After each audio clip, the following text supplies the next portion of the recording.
Mariah sat on the edge of the bed, her fingers scrolling through her phone mindlessly. It was late, past midnight, but sleep felt impossible lately. Her chest felt tight. Something had been off for weeks. She opened WhatsApp, checking messages. That's when she noticed it. The family group chat, the one with David's parents, his siblings, their partners, was gone. She blinked. Searched again. Nothing. She went into her archived chats. Still nothing. Confused, she got up and walked to the kitchen. David stood by the counter drinking water, scrolling on his own phone. The light above him made everything feel colder. "Hey," she said softly. "Did I get removed from the Harper family group?" David didn't even look up. He shrugged. "Yeah." There was a long pause. Mariah stared at him. "Why?" He sighed. "It's a family group, Mariah. You're not family anymore." The words cut deep. She didn't reply. Didn't yell. Just nodded slowly, backing out of the kitchen like the air had left her lungs. She walked back to the bedroom, sat down, and stared at the floor. Not family anymore. They were still married. He hadn't even filed for divorce. Not yet. She reached for her laptop. There was one thing David had forgotten, an old cloud drive they used to share. He probably hadn't touched it in years. But Mariah had. Quietly, she'd been backing up screenshots and emails for months. Just in case. Something had told her to. She logged in, searching quickly. Then she found it. A screenshot. One message. It was enough. Mariah opened WhatsApp again, still holding her breath. David had removed her from the main group, but there was another one, a smaller one. The Harper Cousins plus Siblings group. She was still in that one. For now. Without a word, she uploaded the screenshot. And hit send. She locked her phone and waited. Downstairs, she heard David's phone buzz. Once. Twice. A dozen times. Then silence. Then footsteps, fast, heavy, coming up the stairs. When the door opened, his face was pale, like he'd seen a ghost. "What did you do?" he asked, voice low and panicked. Mariah looked up at him, calm. "You said I'm not family anymore," she said. "So I made sure they knew who you really are." Mariah Harper had always believed in love, in building a life with someone, and in sticking by their side no matter what. She met David during her final year of nursing school at a friend's birthday dinner. He was charming, well-dressed, and spoke with the confidence of someone who had never heard the word no. David was in law school then, full of dreams and plans. He didn't have much money, but he talked like he would own the world someday. Mariah liked that about him. She was the quiet one, the steady one. She didn't grow up with much. Her mother worked as a cleaner, her father left when she was 10, and her younger brother had been in and out of trouble. Mariah worked 2 jobs to pay her way through school. When she and David got serious, she offered to help pay part of his rent. When they got married, she took extra shifts so he could focus on finishing law school and studying for the bar. She believed in sacrifice. She believed if you gave love, it would come back. At first, David's family was polite. His mother, Judith Harper, smiled tightly when she met Mariah and asked where she was from, and then asked again, as if the first answer wasn't good enough. His sister Ellie complimented Mariah's dress, but later whispered to David that she didn't look like someone from there. Still, Mariah tried. She brought gifts to family dinners, offered to help clean up, smiled through passive-aggressive comment. She thought, if I just keep showing them who I am, they'll accept me. They never truly did. Years passed. David became a corporate lawyer. The money started rolling in. They moved into a large house in a quiet Houston suburb. From the outside, it looked perfect, shiny countertops, Instagram-worthy photos, happy holiday cards. But inside, the air was colder. David changed. Or maybe he had always been this way, and Mariah just hadn't seen it. He stopped asking how her day was, stopped noticing when she was tired after 12-hour shifts at the hospital. He traveled more, worked late, came home smelling like someone else's perfume once. But when she asked, he laughed it off and called her insecure. Mariah learned to keep quiet.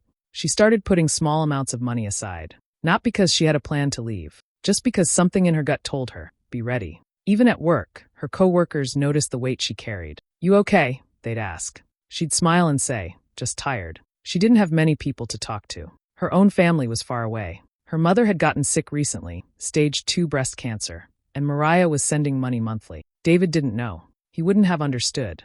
Lately, she noticed something else. The Harper family group chats. The tone had shifted. Fewer replies to her messages. Plans made without her. Events she found out about after they happened. And David?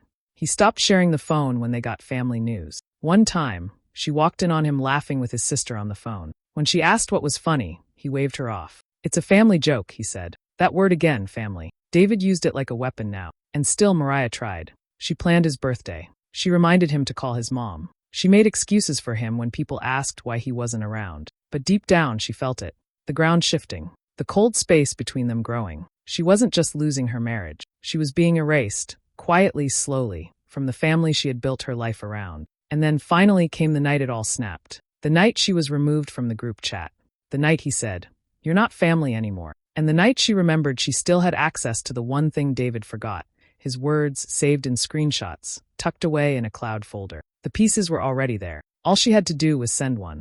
It happened on a Sunday evening. Mariah had just finished folding laundry when David walked in from the gym. He barely said a word to her, dropped his bag by the door, and went straight to the shower. That was nothing new. He hadn't touched her in weeks, hadn't kissed her since their anniversary, which he forgot. She cleaned up the living room quietly. When she sat down to rest, her phone buzzed. A message from her coworker and friend, Kendra. "Girl, is this your husband?" There was a screenshot attached. Mariah's heart dropped before she even opened it. Her fingers shook slightly as she tapped the image. It was a picture from Instagram. A story, posted by a woman named Alyssa Lane. Young, pretty, blonde. The photo was taken in a hotel room. 2 wine glasses. One man's arm. Familiar. Very familiar. The tattoo on the wrist. The watch. The way the shirt was rolled up. It was David. The caption read, "My favorite person. Weekend getaway." Mariah's mouth went dry. Her heart pounded in her chest. She stared at the screen, her mind struggling to catch up with what her eyes were seeing. Kendra messaged again. "I wasn't sure if y'all were still together. I didn't want to jump to conclusions, but I thought you should know." Mariah just replied, "Thank you." She sat frozen for a moment, then slowly stood up and walked to their shared home office, opened her laptop, logged into the cloud drive. There it was again, the folder she had named quietly months ago, just in case. Inside were screenshots, emails, receipts, things that didn't make sense back then, but now added up. One email in particular stood out, dated 2 months ago, from David. To Alyssa. "I'm just waiting until I finish setting up the trust. I don't want her touching a dime. She thinks she's smart because she helped me get here, but she's replaceable. You're the one I want." Mariah read it again, and again. That was the moment something inside her broke, and something else lit up. She wasn't crazy. She wasn't imagining the distance. She wasn't being too sensitive. He had planned to leave her. Cut her out. Take everything. She walked downstairs slowly. David had just come out of the shower, towel around his waist. She didn't say a word. Just looked at him. He looked back, puzzled. "What?" She didn't answer. Just turned and walked away. Later that night, she found out he had removed her from the family WhatsApp group. No warning. No message. Just deleted her like she never mattered. That was it.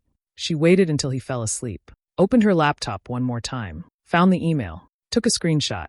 Then she opened WhatsApp. Went into the smaller Harper group where she was still a member. She didn't write anything. No explanation. Just uploaded the image and pressed send. 10 minutes later, the family chat was blowing up. Her phone buzzed nonstop. David sat up in bed, confused. He grabbed his phone. Then his face changed. Panic. He turned to her, voice rising. "What the hell is this?" Mariah looked at him, calm now. "Cold. You said I'm not family," she said. "So I thought they should know how you treat family." David stood up, pacing. "You don't know what you've done." She shook her head. "No, you don't know what you did."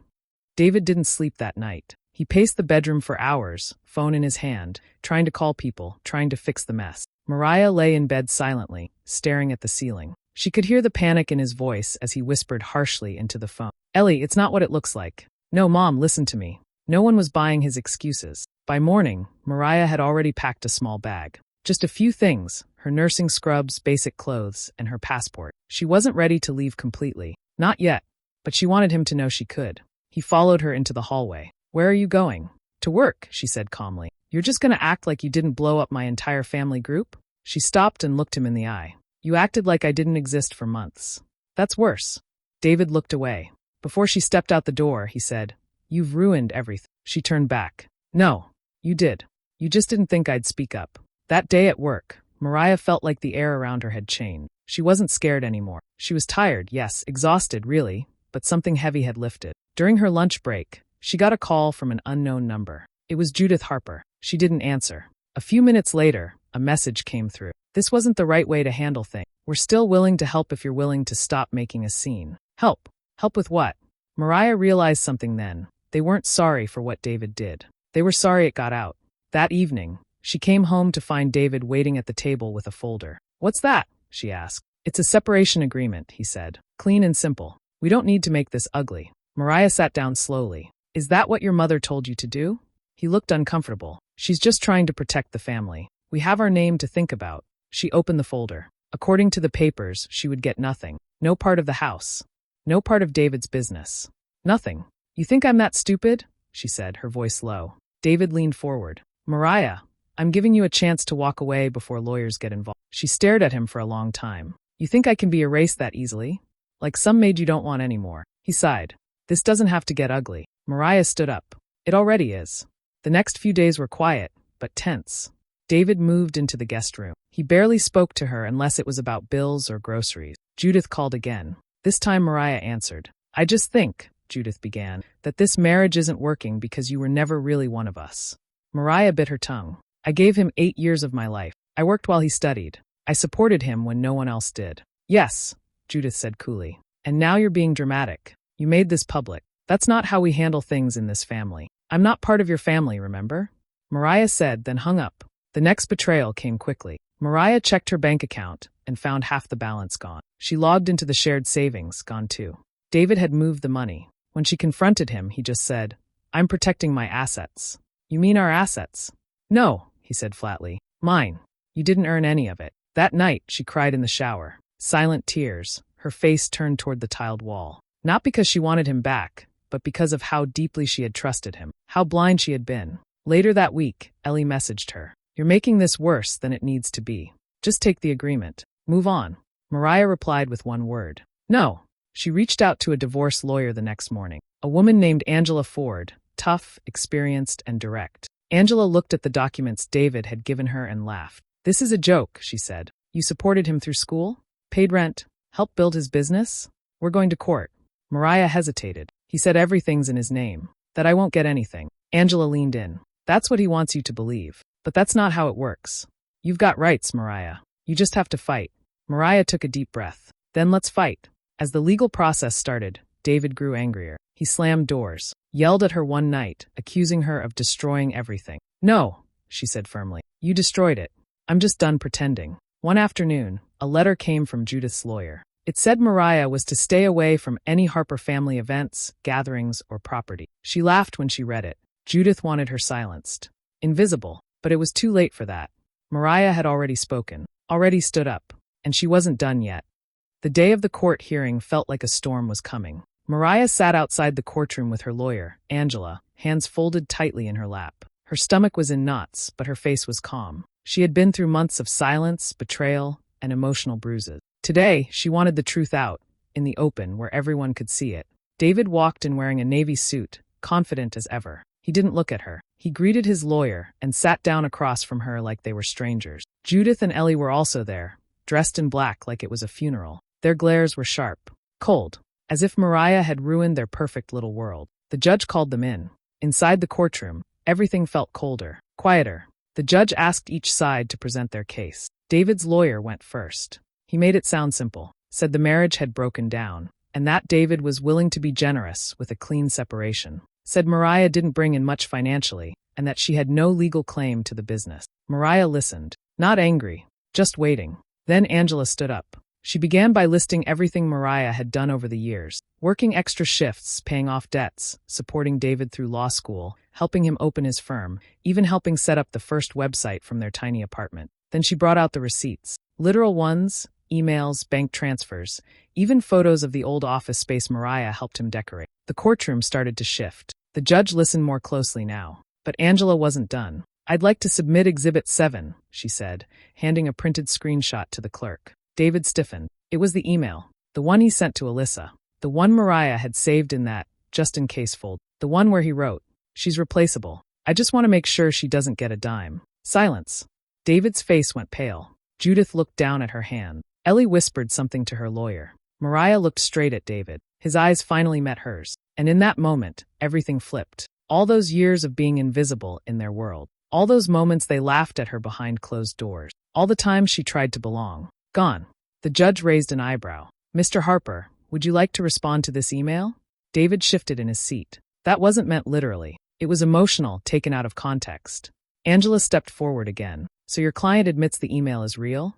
David's lawyer tried to object, but the judge waved him off. You'll get your turn. But the court is taking this very seriously. The judge ordered a temporary freeze on David's assets. Everything, the house, the cars, the accounts, was to stay untouched until a full financial review could be done. David looked like someone had punched him. Outside the courtroom, Mariah walked past Judith and Ellie. Neither of them said a word. Not even a fake smile. But Ellie broke first.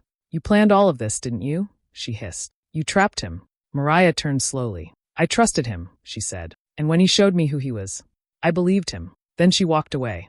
Later that night, David showed up at the house drunk, slamming on the front door, yelling her name. Mariah didn't open it. She stood by the window and watched him from behind the curtain. "You think you've won?" he shouted. "You think any of this matters?" She didn't answer. The neighbors came out. Someone called the police. As the officers led him away, David looked up at her window one last time. Mariah didn't flinch. Because this time, she wasn't the one being erased. He was. The house felt different once David moved out. Quiet, yes, but peaceful. Mariah could finally breathe again. The divorce wasn't final yet, but the court had granted her temporary control of the home. David had to stay away by law. No more yelling. No more threats. No more walking on eggshells in her own space. For the first time in years, Mariah made breakfast and ate it slowly. She didn't rush. She didn't clean while standing. She sat at the table with a hot cup of tea and looked out the window, watching the sun rise. It felt like her first real moment of peace. Angela, her lawyer, called a week later with good news. "The financial investigation is going in your favor," she said. "The judge is seeing the pattern, how much you supported him, how he tried to hide money, and that email? That sealed it." Mariah felt her hands shake, but not from fear, from relief. "What happens now?" she asked. "Now," Angela said, "we finish this strong." A month later, the court awarded Mariah a fair settlement. She got half of everything David tried to hide, including a percentage of his firm, because she helped start it. The house would be hers. He had to move out completely within 2 weeks. David didn't fight it. Not anymore. His reputation was already damaged, not just with the court, but with his clients, too. Some had seen the screenshots. One partner pulled out from a major deal. His world, once polished and proud, had started to crumble. Mariah didn't feel joy in his fall, but she felt justice and peace. She started therapy, quiet sessions once a week, where she finally let herself speak freely. About the gaslighting, the loneliness, the years of trying to prove herself to a family that never accepted her. She cried in some sessions, laughed in others, and slowly, she began to find herself again. She also reconnected with old friends, ones David had pushed away. Kendra came over with wine one Friday night and said, "You're glowing, girl. You look like you slept for the first time in years." "I did," Mariah smiled. "And it feels good." She started journaling again, picked up weekend shifts not because she had to, but because she wanted to. She even signed up for a business class online, something she had put off for years while supporting David's dream. One morning, while checking her email, she saw a message from Judith. Just a single sentence. "You've made your point. I hope you're proud." Mariah didn't reply. She just deleted it, because she didn't need their approval anymore. Not Judith's. Not Ellie's. Not David's. She wasn't seeking validation. She was building her own life now. And for the first time, it was hers. Completely. On a quiet Sunday morning, Mariah stood barefoot in the kitchen, music playing softly in the background. The windows were open, and a gentle breeze moved through the curtain. She was making pancakes, not for anyone else, just for herself. She poured the batter slowly, smiling at how peaceful everything felt. There was no one to impress, no one watching her every move, just her living life on her own terms. Her phone buzzed on the counter. A message from a nurse friend at the hospital. "There's a leadership role opening in the maternity ward. You should apply.